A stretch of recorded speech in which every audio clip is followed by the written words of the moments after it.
अपनी 2 साल की बेटी छुटकी को बहुत प्यार से बोतल से दूध पिला रही थी। चल छुटकी, अब तो जल्दी से दूध पी ले, फिर मैं तेरी दादी और बाकी घरवालों के लिए खाना बना देती हूँ। तभी अचानक उसकी बेरहम सास चंद्रवती वहाँ आई। अरे करम चली, तू जानती है कि मुझसे भूख बर्दाश्त नहीं होती, फिर भी तूने अभी तक खाना नहीं बनाया है? माँ जी, मैं बस खाना बनाने ही जा रही थी, लेकिन माँ जी फिर छुटकी रोने लगी तो सोचा पहले इसे दूध पिला देती हूँ। हम सब तो बड़े हैं, कुछ देर भूख बर्दाश्त कर सकते हैं, लेकिन ये तो अभी छोटी बच्ची है ना माँ जी, और छोटे बच्चों को भूख बर्दाश्त नहीं होती ना। अच्छा, मुझसे जुबान लड़ाती है, रुक मैं अभी तुझे सबक सिखाती हूँ। ऐसा कहकर चंद्रवती ने छुटकी के मुंह से बोतल छीनकर फेंकी और उसे बेरहमी से उठाकर दे गई। छुटकी जोर जोर से रोने लगी, लेकिन चंद्रवती नहीं रुकी और उसने रोती हुई छुटकी को बाथरूम में बंद कर दिया। माँ जी ऐसा मत कीजिए, ऐसा मत कीजिए माँ जी, मेरे बच्चे के साथ ऐसा बर्ताव मत कीजिए। अब जब तक तू मुझे स्वादिष्ट मसालेदार मलाई कोफ्ते की सब्जी और देसी घी के पराठे नहीं खिलाती ना, तेरी ये बंदरिया ऐसे ही भूखी प्यासी बाथरूम में बंद रहेगी, तब तुझे समझ आएगा। नहीं बाजी, ऐसा मत कीजिए, वो छोटी सी जान है, ये सब नहीं सह पाएगी बाजी। आप चाहे तो मुझे मान लीजिए, मैं उसको नहीं करूंगी, लेकिन मेरी बेटी के साथ ऐसा मत कीजिए माँ जी। माँ जी ऐसा मत कीजिए। अगर उस बदरिया की तुझे इतनी ही फिक्र है तो समय बर्बाद मत कर और जल्दी से मेरे लिए मलाई कोफ्ता और घी के पराठे बनाने शुरू कर। अब चल हट यहाँ से। ऐसा कहकर चंद्रवती वहाँ से चली गई। सुनैना बहुत भोली थी, वो अपनी बेरहम सास चंद्रवती के आगे कुछ नहीं कर पाती थी, इसलिए वो चुपचाप चंद्रवती की बात मान गई। रो मत छुटकी, मैं बस अभी सासू माँ को खाना खिला कर आती हूँ, ठीक है? कुछ समय बाद सुनैना चंद्रवती के लिए खाना बनाकर लाई। छुटकी अभी भी वैसे ही बहुत जोर जोर से रो रही थी।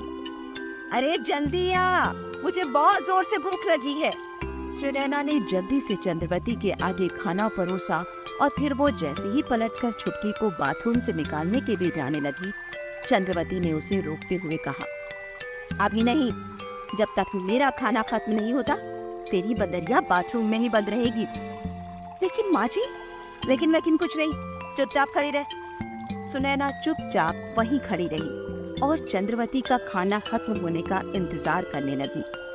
तभी सुनैना के ससुर मदन लाल घर आए। मदन लाल बहुत बूढ़ा और कमजोर था, लेकिन चंद्रवती के उलट वो बहुत रहम दिल था और सुनैना को अपनी बेटी की तरह ही प्यार करता था। अरे बहू, ये छुटकी रो क्यों रही है और तुम उसे चुप क्यों नहीं कराती? आ गए तुम, आओ खाना खा लो। आज मैंने अपने पसंदीदा मलाई कोफ्ते बनवाए हैं। अरे पर छुटकी रो क्यों रही है? उसे कोई देखता क्यों नहीं? और वो है कहाँ? ये आवाज कहाँ से आ रही है? अजय उसकी चिंता छोड़ो तुम, उसकी वजह से आज बहुत देर से खाना मिला है, इसलिए अब जब तक मैं खाना नहीं खा लेती वो बाथरूम में बंद रहेगी और कोई उसके पास नहीं जाएगा। ये सब क्या है चंद्रवती? तुम 2 साल की बच्ची के साथ ऐसा कैसे कर सकती हो? उम्र 2 साल हो या 200 साल, चंद्रवती के आगे किसी की नहीं चलती और तुम्हारी तो बिल्कुल भी नहीं, इसलिए मेरे सामने से हटो, मेरा खाना हो गया। माँ जी, क्या अब मैं छुटकी को बाथरूम से निकाल सकती हूँ? जो मर्जी करो। चंद्रवती के ऐसा कहते ही सुनैना दौड़ती हुई गई और उसने छुटकी को बाथरूम से निकालकर अपने सीने से लगा लिया।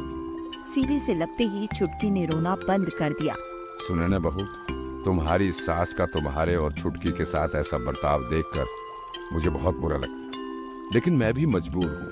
तुम तो जानती हो मेरी इस घर में बिल्कुल नहीं चलती और तुम्हारे पति को भी नौकरी के लिए तुमसे और छुटकी से दूर भोपाल रहना पड़ता है।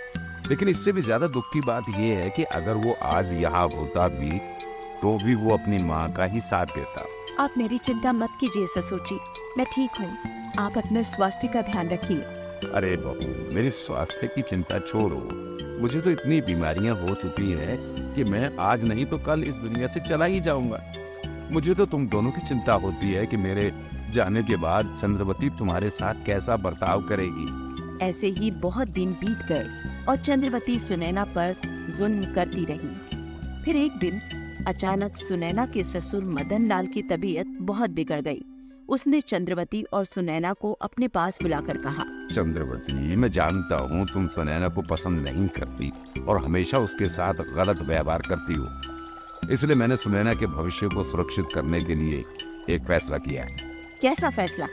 ये तुम किस फैसले की बात कर रहे हो? मैंने फैसला किया है कि सुनैना बहू के भविष्य को सुरक्षित करने के लिए मैं अपनी सारी संपत्ति और जायदाद सुनैना बहू के नाम कर दूंगा। तुम्हारा फैसला आज तक मैंने कभी माना है जो अब मानूंगी? मैं जानता हूँ तुम यही कहोगी, इसलिए मैं पहले ही सारी कानूनी कार्रवाई कर चुका हूँ और अपने वसीयतनामे में मैंने सुनैना बहू को अपना उत्तराधिकारी घोषित कर दिया है। नहीं, मैं ऐसा नहीं होने दूंगी। अब तुम कुछ नहीं कर सकती, जो होना था वो हो चुका है। ऐसा कहते ही मदन लाल ने आखिरी सांस ली और दुनिया को छोड़कर चले गए और जाते जाते सुनैना को अपनी सारी जायदाद की मालकिन बना गए। चंद्रवती को लगा कि मालकिन बनने के बाद सुनैना अब उसे घर से निकाल देगी।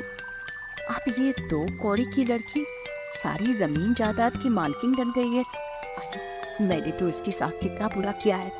अब जरूर ये मुझे घर से निकाल देगी।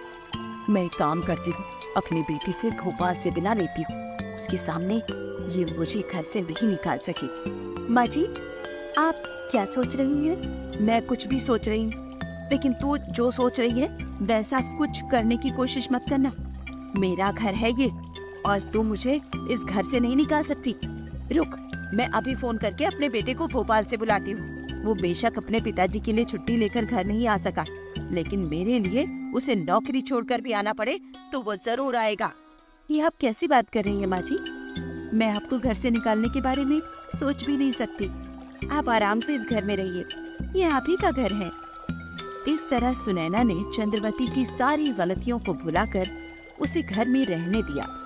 लेकिन चंद्रवती सुनैना को मालकिन बना नहीं देख पा रही थी। ये सुनैना मेरे घर की मालकिन कैसे बन सकती है? ये जमीन जायदाद सब मेरी है। मैं इसके बूढ़े ससुर की गलती को सुधारकर ये सारी जायदाद अपने नाम करके ही रहूंगी। बेशक इसके लिए मुझे इसे रास्ते से हटाना ही क्यों न पड़े। उस रात जब सुनैना छुटकी को खाना खिलाने के लिए बैठी, तब चंद्रवती खीर की 2 कटोरियां लेकर उसके पास आई। सुनैना बहू, देख, आज मैंने अपने हाथों से तेरे लिए खीर बनाई है। क्या बाजी, आपने मेरे लिए खीर बनाई है? हाँ हाँ, इसमें इतना हैरान होने वाली क्या बात है? ऐसा कहकर तूने मुझे पराया कर दिया। हाँ, नहीं नहीं, ऐसा नहीं है माँ जी। वो तो मैंने आपको कभी रसोई घर में काम करते नहीं देखा है, इसलिए बोला। अब चलो चलो, अब मेरी तारीफ बाद में कर लेना। हाँ, पहले मैंने जो गर्मा गर्म खीर बनाई है उसे तो खा लो। तुम इसे खाओ और छुटकी को आज मैं अपने हाथों से खिलाऊंगी। हाँ, उठी माँ जी, खीर बहुत गर्म है, छुटकी का मुंह जल जाएगा। मैं एक प्लेट लेकर आती हूँ, आप उसमें खीर ठंडी करके छुटकी को खिला देना। ये कहकर सुनैना जैसे ही रसोई घर में प्लेट लेने आई तो उसने देखा कि खीर के पतीले के पास एक चूहा मरा पड़ा था और पास ही जहर की खाने शीशी रखी हुई थी। ये देखकर सुनैना समझ गई कि चंद्रवती ने उसे और उसकी बेटी को मारने के लिए जहर वाली खीर बनाई है। दूसरी तरफ चंद्रवती सुनैना का इंतजार किए बगैर छुटकी को जहर वाली खीर खिलाने लगी। तभी सुनैना ने आकर कटोरी को हाथ मारकर गिरा दिया। बाजी, मुझे आपसे ये उम्मीद नहीं थी। आपने आज तक मुझ पर कितने जुल्म किए, मुझे कितना बुरा भला कहा और मैं आपके उन सारी बातों को नजरअंदाज करती रही। ससुर जी ने मुझे इस जमीन जायदाद का मालिक बना दिया, उसके बाद भी मैंने आपके साथ बुरा बर्ताव नहीं किया। लेकिन आज आपने मेरी छुटकी को जहर वाली खीर खिलाकर मारने की कोशिश की। ये मैं बिल्कुल बर्दाश्त नहीं कर सकती। इसलिए इस घर की मालकिन होने के नाते मैं आपको आज्ञा देती हूँ कि आप अभी इस घर से निकल जाइए। तुमसे पहले ये मेरा घर है, तुम मुझे बस माँ जी, अगर आप सीधी तरह से इस घर से नहीं निकलेंगी तो मैं पुलिस को बुलाऊंगी और फिर हमें जहर देने की साजिश के जुर्म में आपको जेल जाना पड़ेगा। जेल का नाम सुनकर चंद्रवती डर गई और चुपचाप रात के अंधेरे में ही घर से चली गई। इस तरह एक रहमदिल ससुर ने एक बेरहम सास से अपनी भोली बहू को बचाने के लिए अपनी सारी जायदाद उसके नाम कर दी और फिर बेरहम सास के बुरे कर्मों की वजह से बहू ने उसे घर से बेघर कर दिया।